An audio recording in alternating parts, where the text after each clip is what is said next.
कल हम लोग बिंदु माधव भगवान के दर्शन करने गए,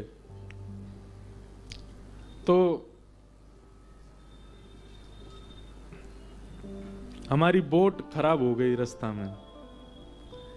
एक जगह जाके बोट जहां हमको उतरना था ठीक उस घाट के सामने ही खराब हुई, और लेकिन इतनी दूर खराब हुई कि उतर के जा नहीं सकते, तैर के ही जाना पड़ेगा। बेचारे जो नाव चालक थे गोताखोर भीतर प्रवेश करके वो नीचे मशीन देखें कुछ देखें, वो ठीक ही नहीं हो। अब क्या हुआ, गंगा जी के प्रवाह से अपने आप बोट चल रही थी, ना तो रुके ना कहीं जावे किनारे पे, और वो जाते जाते जाते जाते जाते एक घाट पर अपने आप ही पहुंची, जिस घाट की हम पहले से मना कर रहे थे कि यहां से नहीं जाएंगे क्योंकि यहाँ सिड्डियां बहुत हैं। इससे पहले वाले से वो बोट अपने आप ही उसी घाट पे पहुंची जहां सिड्डियां बहुत थी। तो हम सब जो भी थे सबको अनुभव हो रहा था कि हम उतरना चाह रहे थे गणेश घाट पे, और उसका नाम याद नहीं, जहां पर वहां एक महादेव थे राघवेश्वर, राघवेश्वर महादेव थे, राघवेश्वर महादेव। एक तो होता है कि आप प्रयास करके दर्शन करने जा रहे हैं, और एक होता है कि स्वयं ठाकुर जी बुलाए पहले मोह प्रणाम कर। आप प्रयास करके जाओ वो रस है, और ठाकुर जी बुलाएं वही रास है। हम इतनी बार काशी आए, हमने कभी राघवेश्वर भगवान के दर्शन नहीं किए। वो अलग ही एक मंदिर बना हुआ है, पर हमारी नाव वहीं जाकर के ही टकराई बिना किसी प्रयास के, मानो वही खींच रहे थे। और फिर वहां सबने उनके दर्शन किए। उसके बाद फिर बिंदु माधव आदि जहां जहां जाना था सब जगह दर्शन किया। तो उसके बाद जो हमने दर्शन किए वो सब रस था, पर वो नाव का खराब होकर के अपने आप घाट पर लग जाना, और राघवेश्वर भगवान के जिनका किसी ने नाम भी नहीं बोला उनके दर्शन करना।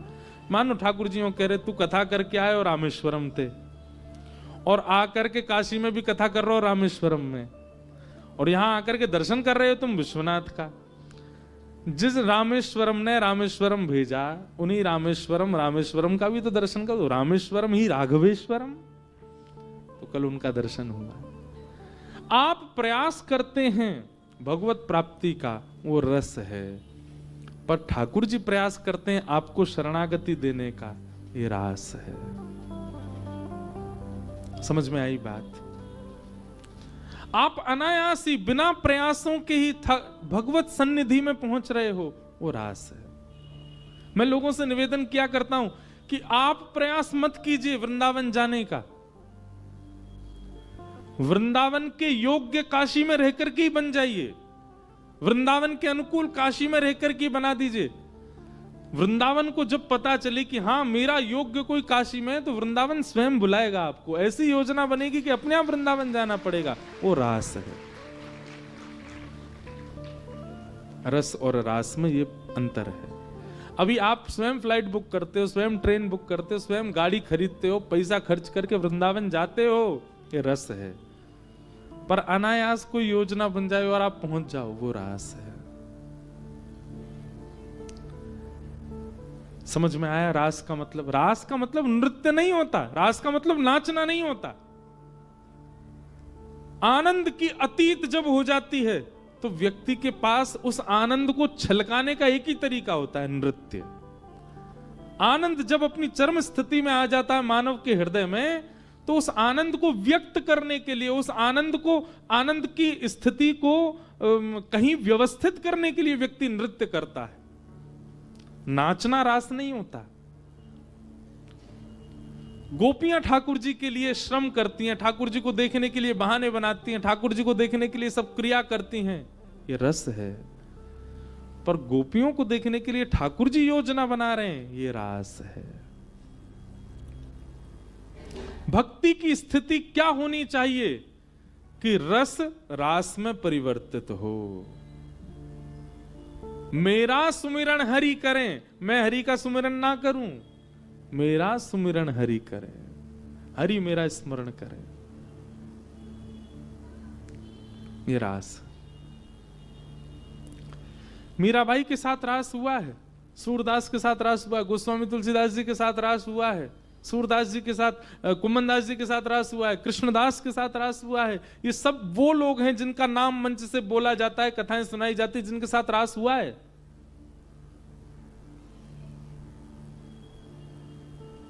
आज भी ठाकुर जी रास करते हैं कितने स्थानों पर। श्री जगन्नाथ महाप्रभु हर वर्ष अपने नंदी घोष रथ पर विराजमान होकर के कहां जाते हैं? गुंडीचा। श्री मंदिर से गुंडीचा जाते हैं। क्यों जाते हैं पता है आपको? इंद्रद्युम्न राजा जिसने श्री जगन्नाथ भगवान को व्यवस्थित करके विराजमान किया, वो इंद्रद्युम्न राजा और उनकी पत्नी गुंडीचा, वो इतनी सेवा करते थे, इतनी सेवा करते थे, इतनी सेवा करते थे ठाकुर जी की। ठाकुर जी की सेवा करते करते एक दिन ठाकुर जी ने दोनों से कहा वरदान मांगो मन ही मन। तो इंद्रद्युम्न राजा ने तो वरदान मांगा कि भगवान मेरा वंश यहीं तक ही रहे, मेरे से आगे कोई वंशधर हो ना। क्यों? मुझे ये बात की चिंता है कि मेरे बाद आपकी सेवा कोई उसमें चूक ना कर दे। इसलिए भले ही कोई व्यवस्थित एक व्यक्ति आपकी सेवा में आता रहे, पर मेरे वंश के बालक, क्योंकि मैंने देखा राजपाट में रहने वाले बालक कभी ना कभी अपनी भक्ति से विलग हो जाते हैं। ऐसा अद्भुत वरदान मांगा मेरा वंश यहीं रुक जाए, इससे आगे कोई हो ना। और पत्नी क्या मांग रही है कि मेरे एक संतान हो जो आपकी सेवा करे। भगवान बोले, दोनों पति पत्नी ने विपरीत वरदान मांगा है। एक मांग रहा है कि मेरे संतान ही नहीं हो, एक मांग रही मेरे संतान हो।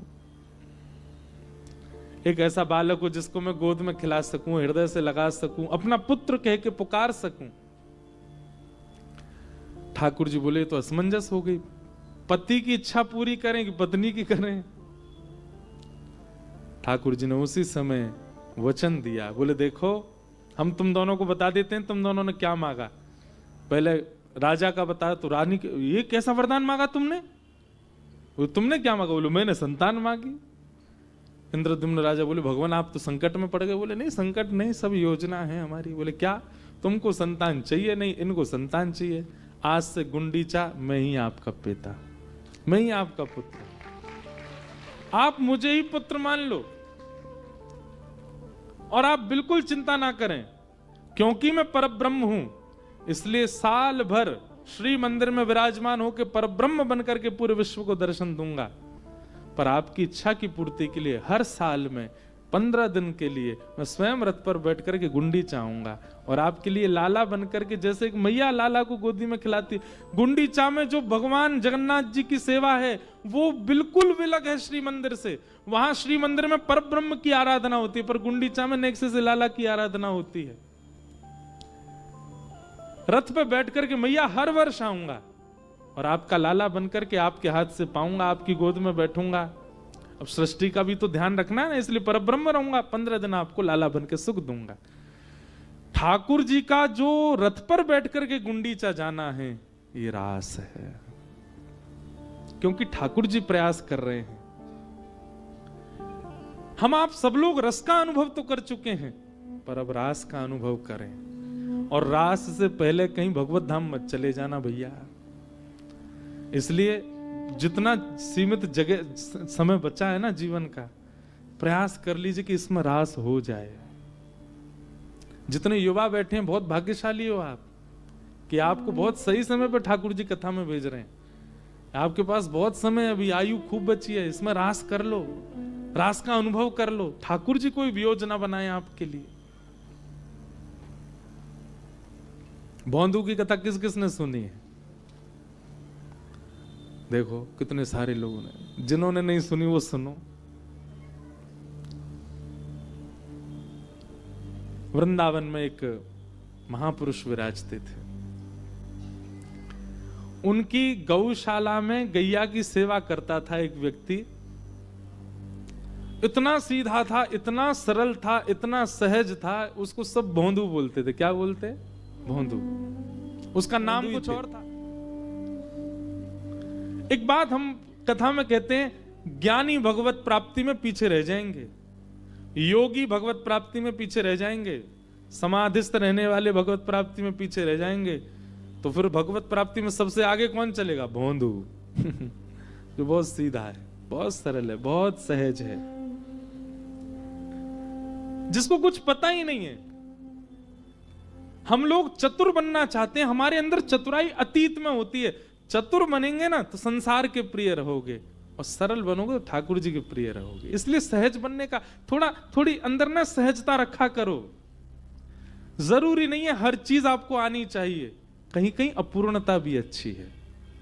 हर चीज में योग्य रहना संसार को प्रिय बना सकता है, संसार के लिए आपको प्रिय बना सकता है, पर हर चीज में थोड़ा थोड़ा अयोग्य रहना, इसमें ठाकुर जी की प्रियता होती है।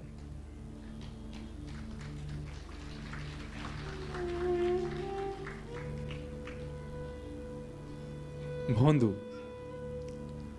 कथा में बैठता था, रोज अपने गुरु जी का प्रवचन सुनता था। मुझे इतनी प्रिय लगती है कथा, और इस कथा कहने का केवल एक ही अभिप्राय,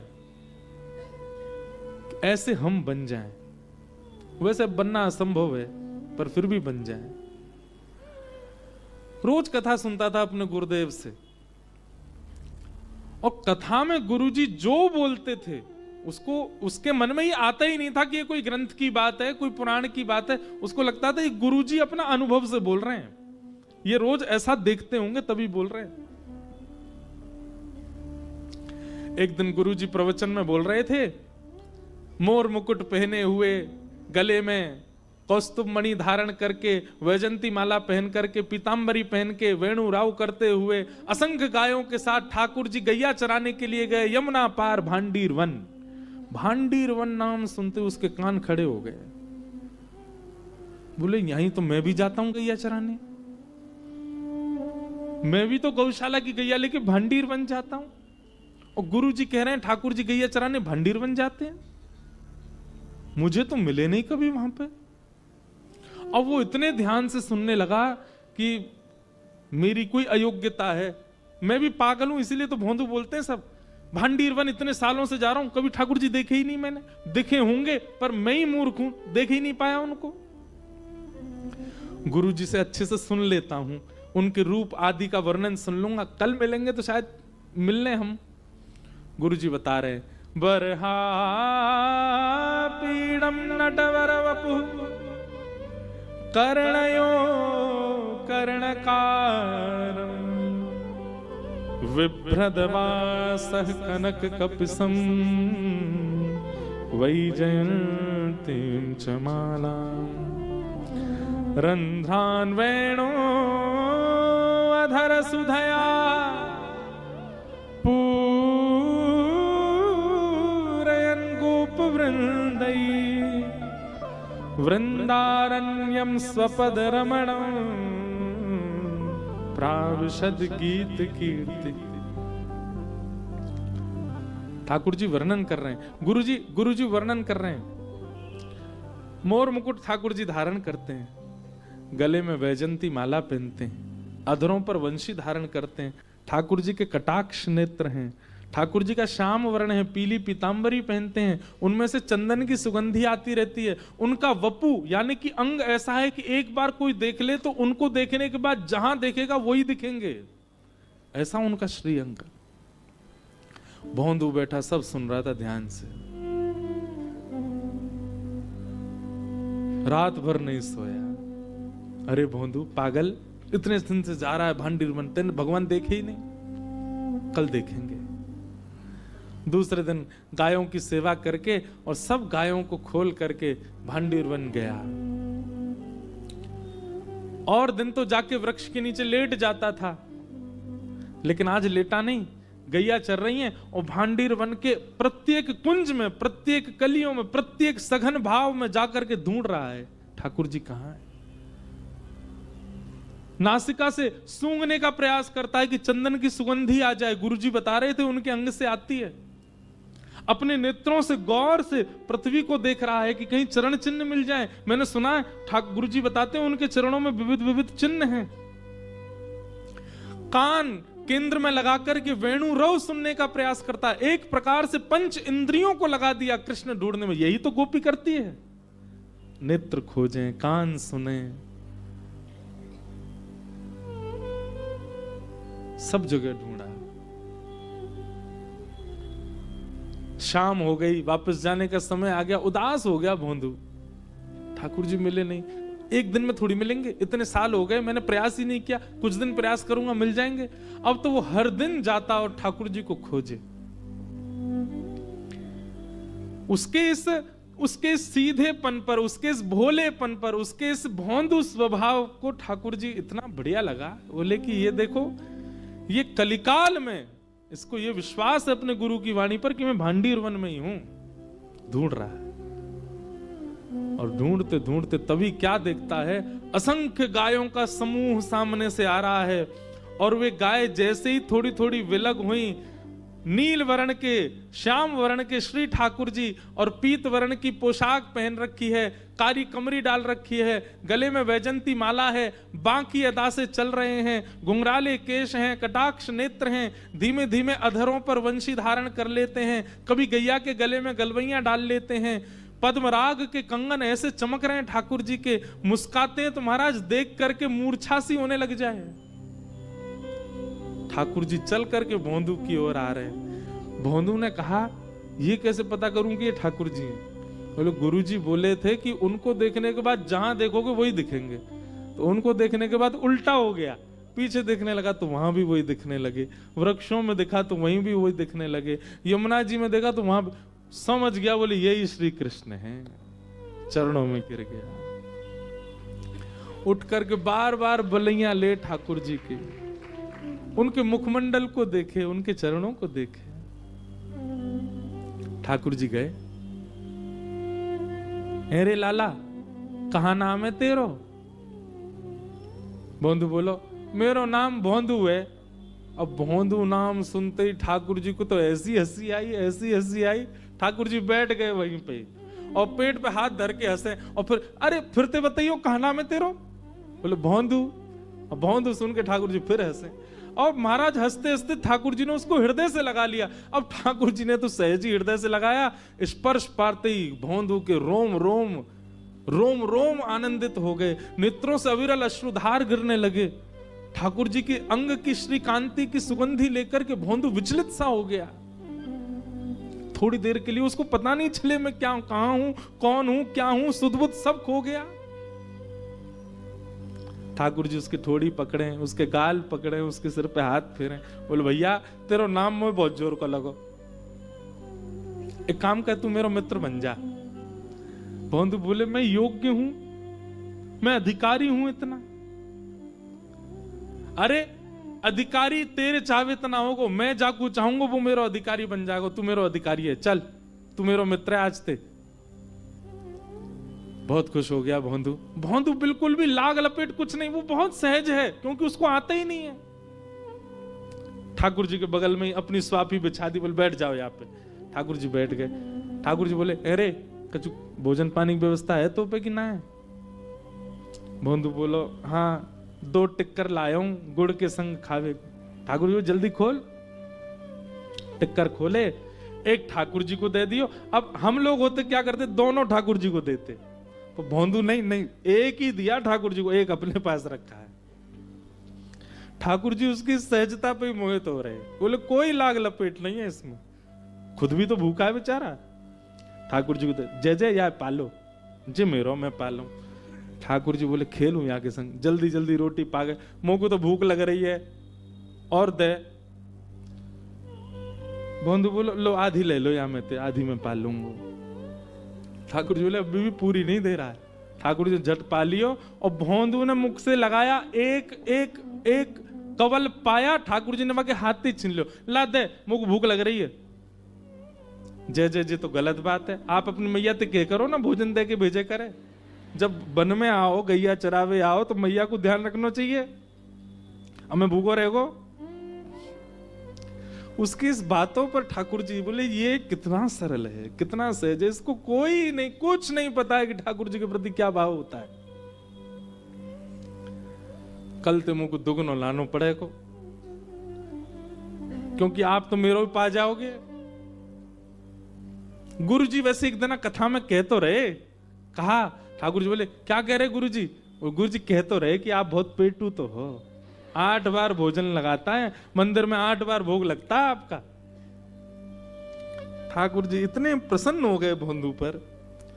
और जगह तो व्यक्ति पूछता है कि ठाकुर जी के दर्शन कब होंगे, पर आज ठाकुर जी कह रहे हैं भोंदू कल कब आवेगो तू? मैं तो जय जय जैसे सूर्य ऊपर आ जाए बिल्कुल वही समय आ जाऊं। प्राचीन काल में घड़ी तो होती नहीं, तो सूर्य की छांव से लोग समय बताते थे। मेरी छांव या तरफ पड़ेगी वह समय आऊंगा, मेरी छांव पीछे को पड़ेगी वह समय आऊंगा, मेरी छांव नहीं दिखेगी या मतलब ठीक 12 बजे सूर्य ऊपर हो, वही समय आऊं जय जय मैं। ठाकुर जी बोले ठीक है। बोंदू चलोगे हो। दूसरे दिन पूरी रसोई की सामग्री इकट्ठी करने लगा। बोले भूखो छोड़ दें, कल भी भूखे ही रह गए, या को मतलब उनकी खुराक ज्यादा, मैं तो अपनी 2 रोटी को कोटा ले चलूं, उनके पास दुगनो ले जाऊंगा। किसी ने कहा भोंदू इतने वर्षन थे तो तू सहज ही जातो, अब इतने सामग्री क्यों लेके जा रहा है? भोंदू के मुख से निकला, ठाकुर जी आमे वहां पे, उन्हें भूख लगे, यशोदा मैया के जो धर के ही ना भेजे, कल मेरी रोटी खा गए, मौतें छीन के खा गए मेरे थे, भूखो ही रह गो, मैं यहां मैं ले जा रहा हूं। अच्छा, अब ये बात ऐसी है कि भोंदू झूठ नहीं बोलता। झूठ बोलना भी चतुर व्यक्ति को ही आता है, सीधे व्यक्तियों को झूठ बोलना नहीं आता। छोटे छोटे बच्चे होते हैं ना, वो जब तक उनमें चतुराई नहीं आती वो झूठ बोलना नहीं आता उनको, सत्य बोलते हैं। उनको झूठ बोलना हम सिखाते हैं, उनको चतुर बनना हम सिखाते हैं। बोंदू बोला ठाकुर जी आते हैं ना, ये बात जैसे ही गुरुदेव को पता चली, ये बात इतनी बड़ी क्यों हो गई? क्योंकि भोंदू से झूठ बोलना नहीं आता है। गुरुदेव गए भोंदू के पास, भोंदू कौन आते हैं? गुरुदेव आप जिनकी कथा सुनाते हैं ना वही आते हैं। ऐसा मुकुट पहन के आते हैं गुरुजी। आपने कहा था ना कर्णयो कर्णकारम, कान 2 हैं, कुंडल एक ही पहनते हैं। आए थे, एक ही कुंडल पहन के आते हैं। वही जयंतीम चमाला। और गुरुजी में कहा बताऊं, उनने जादना मुकु अपने अंग से लगायो। वादना तो गुरुजी जन पता नहीं, ऐसा लगी कि धरती है ही नहीं, मैं आकाश में उड़ रहा हूं। उनके तन की सुगंधी गुरुजी ऐसी, उनको स्पर्श ऐसा, ये जो जो लक्षण भोंदू बता रहा था, सामने बैठे गुरुदेव के नेत्र बंद हो गए। बोले कि इसको भगवत दर्शन हो चुका है। गुरुजी बोले तूने कितने दिन से मिल रहा है ठाकुर जी से? बोले 4 दिन हो गए। तूने पहले क्यों नहीं बताया?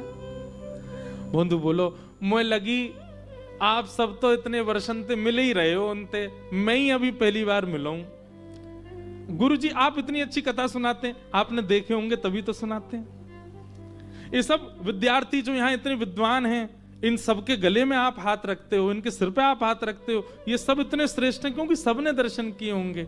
मैं ही एक अभागो मो इतने दिनों बाद भय।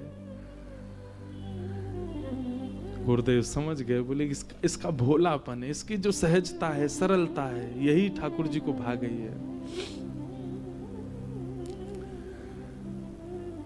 गुरुदेव बोले भोंदू तू वन में जा, एक काम करेगा? बोले गुरुदेव आज्ञा करो। जो ठाकुर जी को यहां ले आइयो आश्रम।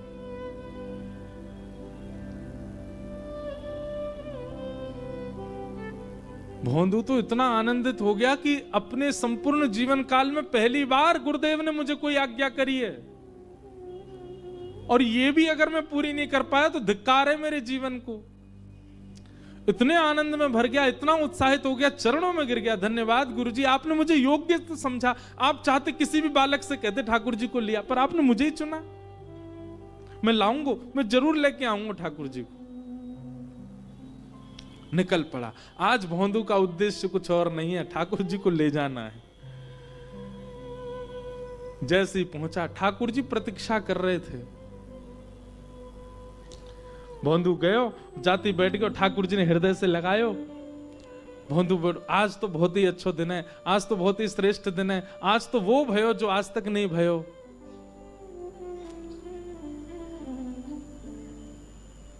ठाकुर जी बोले सब बात बात में करेंगे, पहले रोटी खोल। भोंदू ने रोटी खोल दी।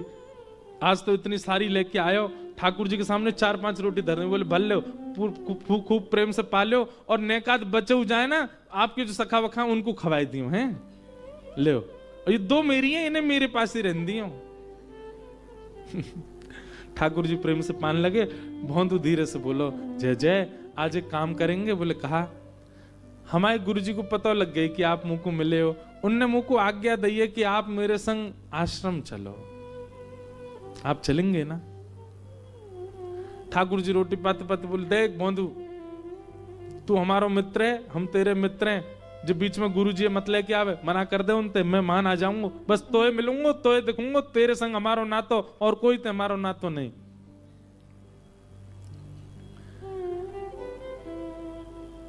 भोंदू बोला, ऐसे मत करो, आप मुकु गुरुदेव की कृपाती मिले हो, उनने नहीं बताया हो तो आपके बारे में कैसे मिलते आप मुकु?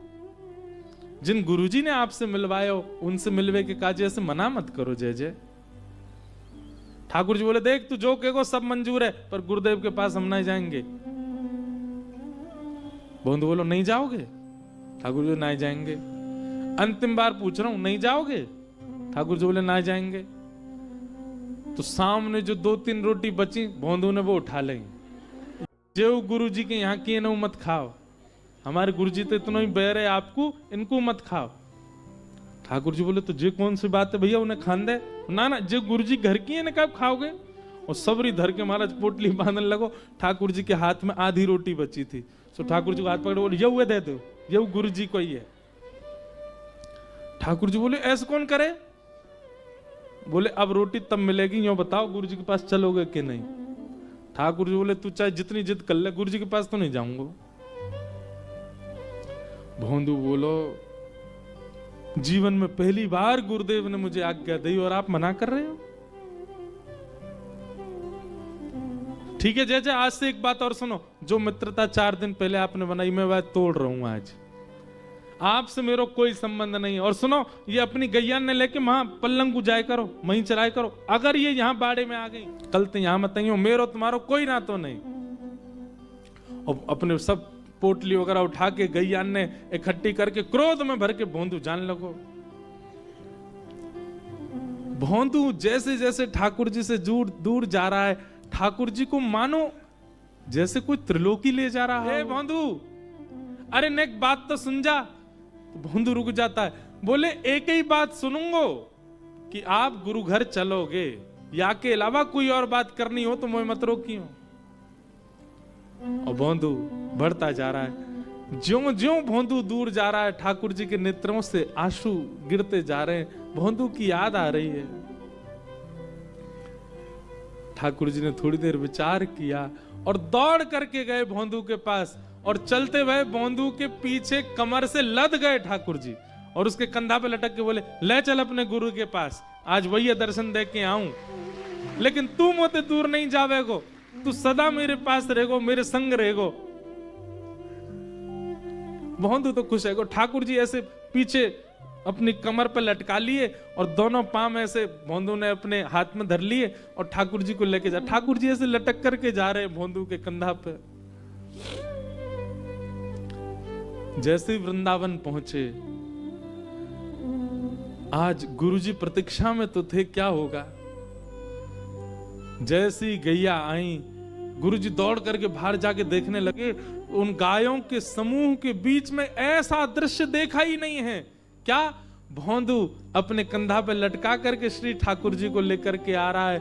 अद्भुत कांति श्री ठाकुर जी की प्रकट हो रही है, और ठाकुर जी कभी उसके गले से लग रहे हैं, कभी उसके गाल का स्पर्श कर रहे हैं, कभी उसके सिर पे हाथ धर रहे हैं, उसके गले से लटके हुए इतना प्रेम करते हुए श्री ठाकुर जी आ रहे हैं। ये दृश्य देख करके गुरुदेव वहीं मूर्छित हो गए।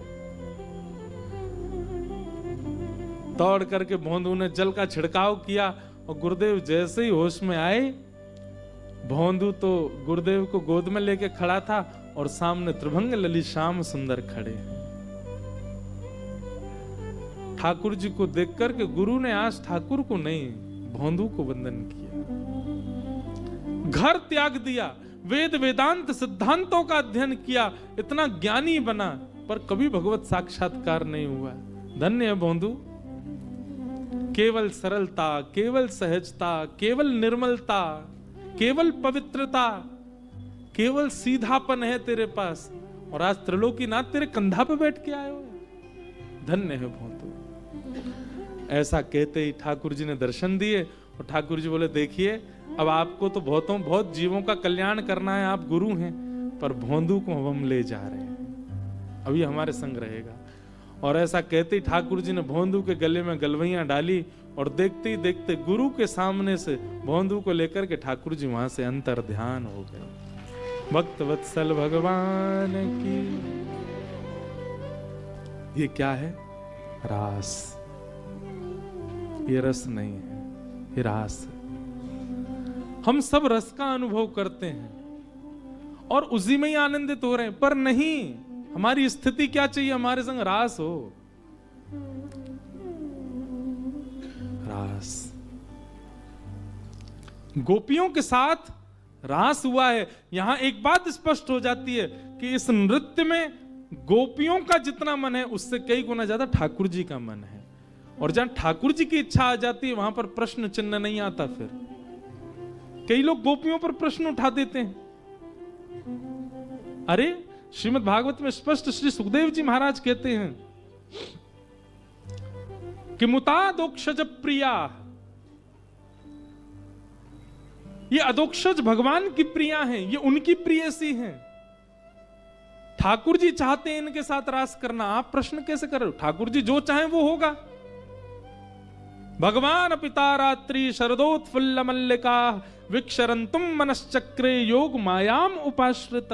मनश्चक्रे, गोपियों ने मन नहीं बनाया ठाकुर जी के संग रास का, ठाकुर जी ने मन बनाया गोपियों को योग्य जान करके। और रास मतलब नृत्य नहीं है, नहीं है, नहीं है। रास का मतलब प्रायोरिटी। प्रायोरिटी को रास कहते हैं। एक विशिष्ट व्यक्ति, उसके पास आप जाओ, उसके पास सब जाते हैं, वो रास नहीं है।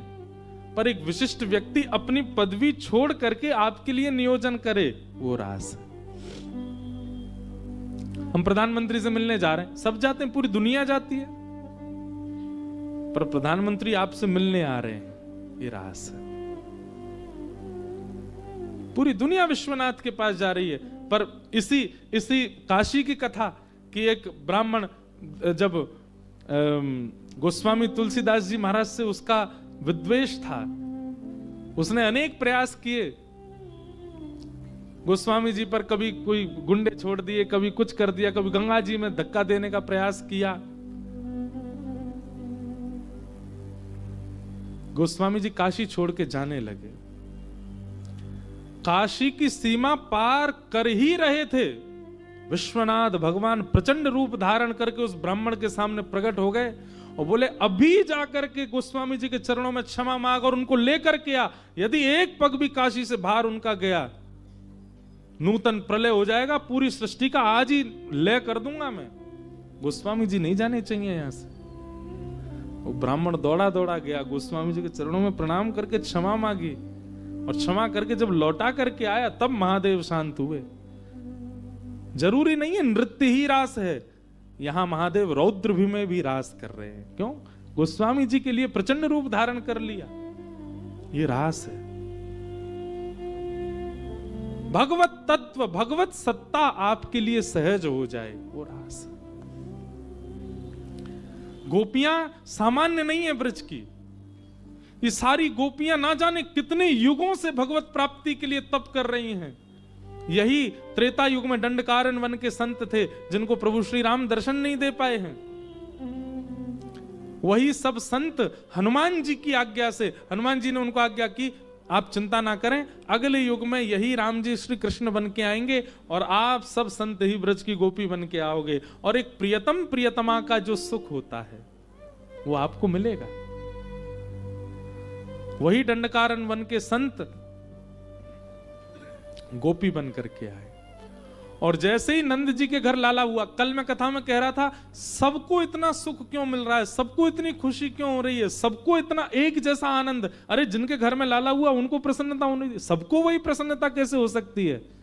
क्योंकि कहीं ना कहीं ठाकुर जी के प्रकट होते ही सबको यह अनुभव हो रहा है कि हम दंडकारण्य वन के संत हैं और ये वही राम जी कृष्ण बन के अब मिलन देने आए हैं, अब मिलन की बेला आई है, इसलिए सब आनंदित है। आज भगवान ने शरद पूर्णिमा को चुना। अच्छा एक और बात, शरद पूर्णिमा क्यों चुनी ठाकुर जी ने? पूर्णिमा तो इतनी है, शरद पूर्णिमा ही क्यों?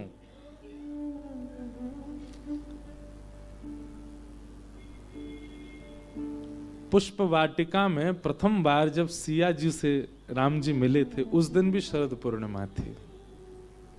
उस दिन भी शरद पूर्णिमा। शरद पूर्णिमा के कितने दिन बाद रामनवमी आती है? कार्तिक में आती शरद पूर्णिमा, और रामनवमी बस कार्तिक पूरा होते ही फिर रामनवमी का समय। उस दिन रामनवमी नहीं, विवाह पंचमी, बिहार पंचमी, ठाकुर जी का ब्याह हुआ।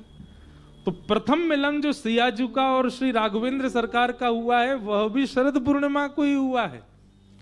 उसी दिन ठाकुर जी ने उस पूर्णिमा को आनंदित कर दिया। बोले ये दिन बहुत श्रेष्ठ है क्योंकि आज सिया जी मिली हैं। इस चंद्रमा को, इस पूर्णिमा को हम आनंदित द्वापर में भी करेंगे और हर कलयुग में भी करेंगे। इसलिए ठाकुर जी ने द्वापर में गोपियों से मिलने का जो समय, अच्छा ये गोपियां, इनमें से कई गोपियां वह भी हैं जो सियाजू के साथ में पुष्प वाटिका में आई थी। अब मेरे को चौपाइयां तो याद नहीं, पर गोस्वामी जी की चौपाइयों में वर्णन आता है कि राम जी को सीता जी से पहले कई सखियों ने देखा, वो सखियां ही देख करके आनंदित हो गई थी। लेकिन तब तो मर्यादा पुरुषोत्तम है, तब तो एक ही के हो सकते हैं, सबके तो हो नहीं सकते। इसलिए जब सिया स्वयंवर हुआ तो जितनी भी सखियां थी किशोरी जी की, वे सब बोली देखे तो हमने पहले थे, पर ये हो सिया जी के गए। तो सीता जी भी बोले अभी मर्यादा पुरुषोत्तम है, एक ही के रहेंगे, पर यही जब लीला पुरुषोत्तम द्वापर में बन के आएंगे, तुम सब ब्रज की ब्रजांगना गोपी बन करके आओगी। और जो सुख यहां केवल एक को मिला है, वो सुख सबको मिलेगा। तो अनेक गोपियां जो द्वापर में आई हैं, कोई संत हैं, कोई सिया जी की सहेलियां हैं, कोई ये अपने बानर सेना के कई बानर हैं जो ठाकुर जी के प्रति प्रियतम भाव रखते थे। वो सब गोपी बन करके आए हैं ब्रजमंडल में। झरा भंडारा किया ठाकुर जी ने, सबको लुटा दिया खुद को ब्रज की लीला में। भगवान ने शरद पूर्णिमा का नियोजन किया था चीर हरण के समय। जब गोपियों के चीर हरण किए तो भगवान ने बताया, बोले आप चिंता नहीं करो, आज जैसे ही शरद पूर्णिमा का चंद्रमा उदित हुआ, कोई गोपी दही मत रही थी, कोई गोपी रोटी बना रही थी, कोई गोपी अपने बालक को सुला रही थी, अनेक अनेक कार्यों में सब व्यस्त थी। जैसे ही शरद का चंद्रमा दिखाई दिया, गोपियां विचलित हो गई। ये तो वही रात्रि है जिस रात्रि में मिलने का आश्वासन किया ठाकुर जी ने। लेकिन एक भी गोपी अपने घर से गई नहीं। क्यों? मानी ना। सब कह रही हैं एक बार और कन्हैया कोई संकेत करके बुला लें तो हम जाएंगे। ठाकुर जी ने वन में जाकर के कदम वृक्ष के नीचे बैठ करके अपने वेणु को अपने अधर पर धारण करके कोमल उंगलियों से उसके छिद्रों को आच्छादित करते हुए जैसे ही प्राण पिरोए, जगऊ कलम बाम दृशाम मनोहरम। शुकाचार्य जी वर्णन करते हैं ऐसी वंशी बजी वृंदावन में कि कृष्ण प्रेम जिनके चित्त में नहीं है उनको धुन सुनाई दे रही है, पर कृष्ण प्रेम में जो कोई भी है उसको शब्द सुनाई दे रहा है। शब्द कैसा? अरे चल गोपी तू क्या कर रही है, मैं तेरी प्रतीक्षा कर रहा हूं, जल्दी आ। जैसे कथा यहां हो रही है, कई लोगों को शब्द लगते होंगे, व्यास जी शब्द सुनाते हैं, व्यास जी पढ़ी हुई बात बोल रहे हैं, व्यास जी अपने गुरुजनों की बताई हुई बातें सुना रहे हैं, पर कई जन यहां बैठे हैं उनको व्यास नहीं दिखता होगा, उनको शब्द नहीं लगते होंगे, उनको ठाकुर जी की वाणी लगती होगी। और जिनको इस प्रकार का अनुभव कथा में होता है वो रास की स्थिति में, जिनको केवल शब्द दिखाई देता है, जिनको केवल शब्द का अनुभव हो रहा है। हमसे रोज कहते हैं महाराज जी 1 बजते हैं तो यूं लगती है अभी 10:30 ही बजे होंगे। आपको अगर ऐसा अनुभव हो रहा है तो इसका मतलब आप रास के लिए चुने जा चुके हो, तैयारियां कर लो।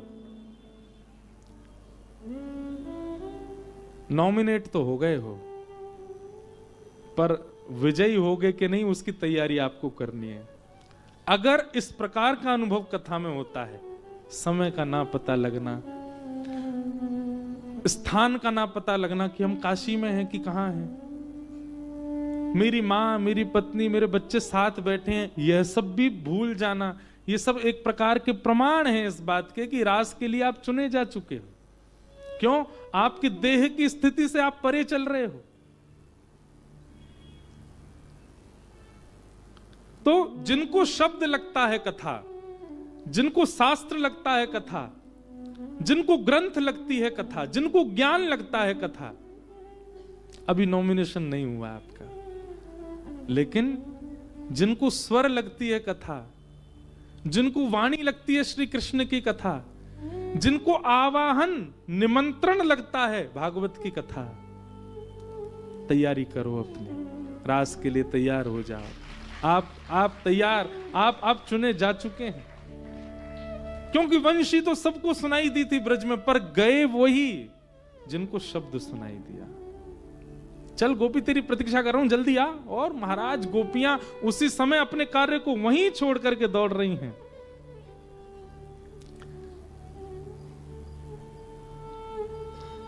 गोपियां पहुंच गई, अनेक गोपियां सामने खड़ी हैं। अच्छा, गोपियों की स्थिति यहां कैसी है कह दूं तो कोई अतिशयोक्ति नहीं, अन्यथा मत लेना। महादेव की बारात और रास में आई हुई गोपियों में कोई भेद नहीं लग रहा था। कैसे? गोपियां इतनी जल्दी में भागी हैं कि आंख वाली चीज होठ में लगा के भाग गई हैं, होठ वाली आंख में लगा के भाग गई हैं। किसी ने केवल एक ही चोटी बनाई है, दूसरी बाल खुले ही भागे हैं। वस्त्र अस्त व्यस्त हो गए। शुकाचार्य जी वर्णन कर रहे हैं एक एक चीज का। दो बातें सिद्ध होती हैं, एक तो प्रेमी के बुलावे में संभलने की भी स्थिति नहीं बन पाती, और दूसरी बात गोपियां जानती हैं कि श्री कृष्ण को रूप से कोई फर्क नहीं पड़ता, श्रृंगार से कोई फर्क नहीं पड़ता। अगर फर्क पड़ता तो पूतना को अभी तक रखा हुआ होता, इतनी सुंदरी बन के आई थी वो, तो उसको तो मार दिया। इसलिए गोपियां इस बात को जानती हैं कि रूप, स्वरूप, प्रभाव, श्री कृष्ण को इनसे कोई अभिप्राय नहीं है, इसलिए जिस स्थिति में थी उसी में ही भागी है। आंजलोचने, बहुत सुंदर वर्णन है भागवत में गोपियों के रूप का।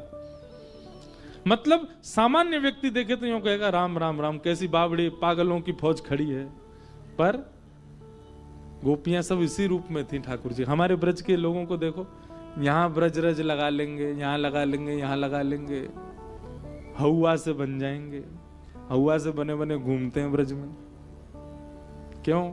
और दो बात, पहली बात ठाकुर जी रूप नहीं देखते, और दूसरी बात अगर देखेंगे भी तो हंस जाएंगे। अपने प्रिय को प्रसन्न करने के लिए पूरे मुख पे ब्रजरज लगाए घूमते हैं सब ब्रजवासी, ब्रज के रसिक जन। गोपियां सब पहुंच गई। ठाकुर जी थोड़ी देर वेणुरव करते करते करते, जैसे ही ठाकुर जी ने वेणुरव रोका, नेत्र खोल करके सामने देखा, असंख्य गोपियां। ठाकुर जी कहते हैं स्वागतम वो महाभाग प्रियम किम करवाणि व ब्रजस्यानामयम कश्चित् ब्रूता गमन कारणम्। आइए आइए आइए आइए, स्वागत स्वागत स्वागत, सब लोगों का स्वागत है। इतनी रात को आप सब लोग आई, इस बात का तो स्वागत है, पर आई क्यों हैं? ब्रूता गमन कारणम, आपके आने का कारण क्या है? ये तो वही बात हो गई, निमंत्रण दिया, उसके बाद फोन किया, और जब हम पहुंच गए तो पूछ रहे आप क्यों आए? ठाकुर जी ने निमंत्रण दिया, वंशी बजा करके पुनः निमंत्रित किया, और जब सब गोपियां पहुंच गई तो कह रही ब्रूतागमन कारण, आप सबके आने का कारण क्या है? और ठाकुर जी ने यहां पर पतिव्रता नारी के धर्म क्या होते हैं वह बता करके गोपियों को अपने ऊपर लज्जा हो ऐसी बात करने लगे। ठाकुर जी, तुम सब अपने पतियों को छोड़ के आई हो, अपने बच्चों को छोड़ आई हो। अच्छा, रास में आई हुई गोपियों की आयु कितनी थी? 6 वर्ष से लेकर के 120 वर्ष तक की गोपियां हैं। इसका मतलब क्या है? एक काम लीला नहीं है, इसमें काम का प्रवेश भी नहीं है। मतलब यशोदा मैया के संग की गोपियां, जो ठाकुर जी जिनके लिए पौत्रवत हैं, वो भी ठाकुर जी के संग रास करने आई हैं। कई गोपी तो ऐसी, उनको 2 गोपी पकड़ के लाई हैं, चल नहीं पा रही हैं, वो भी रास में आई हैं। और कई गोपी वो हैं जो अबोध बालिका के समान है, वो भी रास में आई हैं। इसका मतलब क्या है? ये काम विजयी लीला है। काम लीला होती तो आयु से पता चल जाता कि ये उचित नहीं है। और छोड़ो, रास बिहारी ठाकुर जी कितने साल के हैं? 7.5 वर्ष। कितने वर्ष के? 7.5 वर्ष के बालक को बुलाना एक बार मंच पर, देखना उसको, उसके संग में गोपियां रास विहार कर रही हैं। इसको आप आज के सिनेमा में भी दिखाओगे ना तो भी व्यक्ति के नेत्रों में काम नहीं आ सकता। एक 7 वर्ष का बालक, 7.5 वर्ष का बालक, ये जीवात्मा परमात्मा के भक्ति मिलन की लीला है रास, इसमें काम नहीं है। और सब गोपियां ठाकुर जी को प्रियतम रूप में देख रही हैं। ठाकुर जी ने अनेक वार्ताएं की, गोपियों ने अपने प्रेम, बहुत विस्तृत है रास पंचाध्यायी पर प्रवचन तो विशेष होना चाहिए। सब बात बताई भगवान ने। भगवान बोले अरे मैं तो तुम्हारी परीक्षा कर रहा था, चलो अब रास विहार करते हैं। और सब गोपियों के साथ ठाकुर जी नृत्य करने लगे। एक कृष्ण लाखों गोपियां। अब गोपियों को प्रति हमारे पास आए तो ठाकुर जी जिस गोपी के पास जाएं उस गोपी के सामने इतने न्योछावर हो जाते हैं कि मानो उसी गोपी के लिए आए हैं। गोपी की गोद में बैठ जाएं, कभी गोपी का पसीना पहुंच दें, कभी गोपी को हृदय से लगावें, गोपी के मुंह प्यास लगी ठाकुर जी अपनी अंजलि में पानी भर के पिलावें। लेकिन इन सब की करनी से हुआ क्या? गोपियों को मान हो गया, हम बहुत सुंदर हैं, हम बहुत योग्य हैं। तभी देखो परमात्मा देखो कैसे हमारे संग रास कर रहे हैं। ठाकुर जी बोले बिना गुरु कृपा के मेरी सन्निधि में आने से ये होगा क्या? मान, अभिमान। ये गोपियां बिना गुरु सन्निधि के आ गई हैं, इसीलिए इनको मान हो रहा है। कभी कभी मुझे लगता है हम अपने ठाकुर जी की सेवा करते हैं तो ठाकुर जी सहज इसलिए नहीं होते कि कहीं हमको मान ना हो जाए। हमारे लड्डू गोपाल यूं ही बैठे रहते हैं बेचारे। कभी कभी उनका मन भी होता होगा ना सीधे हाथ कर लो, डर के मारे नहीं करते होंगे, कहीं मैंने सीधे कर लिए फोटो खींच के फेसबुक पर डाल देगा तो मेरे ठाकुर सीधे है गए। मान और करेगा, देखा मेरी भक्ति, मैंने अपने ठाकुर जी को सहज कर दिया। हमारे मान के कारण ठाकुर जी मूर्तिमंत होके रहते हैं। नहीं तो कई लोग प्रश्न कर सकते हैं कि ठाकुर जी को मूर्ति में रहने की क्या आवश्यकता, चलें फिरें पूरा राज करें विश्व पे, पर नहीं, हमारे मान की चिंता है ठाकुर जी को, अभिमान ना कर ले। ठाकुर जी को लगा गोपियां मान कर रही हैं, समस्त गोपियों के बीच से ठाकुर जी अंतर्ध्यान हो गए। अब गोपियां विचलन होके ढूंढ रही हैं, कहीं नहीं मिले ठाकुर जी। जड़ चेतन सबसे पूछ लिया, तब यमुना तट पर किशोरी जी को देखा, माने गुरु मिल गई। और अब गुरु चरणों में जाकर के प्रार्थना की, हे श्यामा जी, हे सुन राधिका दुलारी, सुन राधिका दुलारी, तेरे द्वार का भिखारी, तेरे द्वार का भिखारी, तेरे श्याम का पुजारी,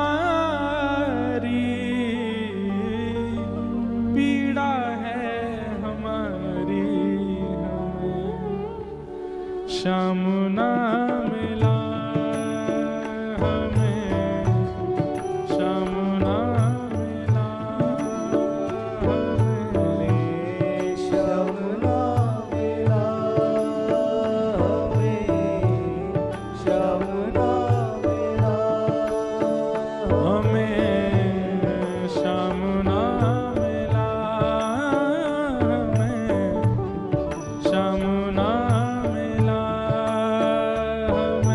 हमें श्याम ना मिला, हमें श्याम ना मिला।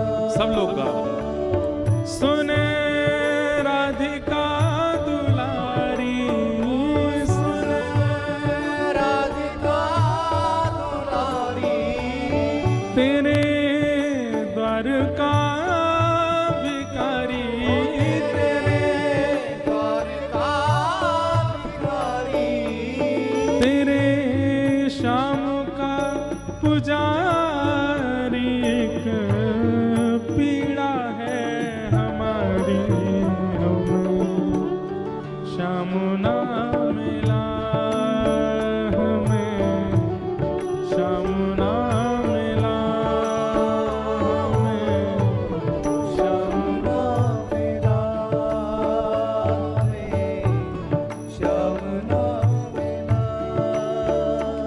हम सोचते थे कान्हा कहीं कुंजन में होगा,